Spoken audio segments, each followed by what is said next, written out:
Çorum'da 3 aracın çarpıştığı kazada 9 kişi yaralandı.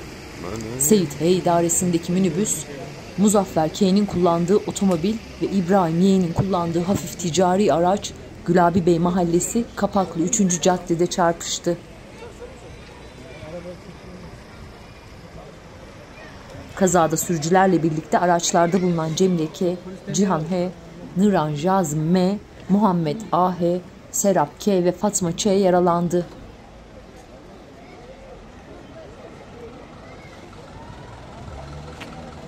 Yaralılar sağlık ekiplerinin müdahalesinin ardından hastaneye kaldırıldı.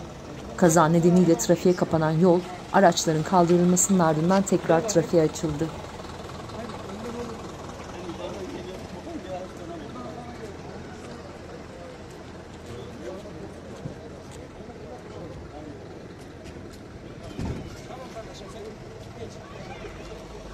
Muzaffer.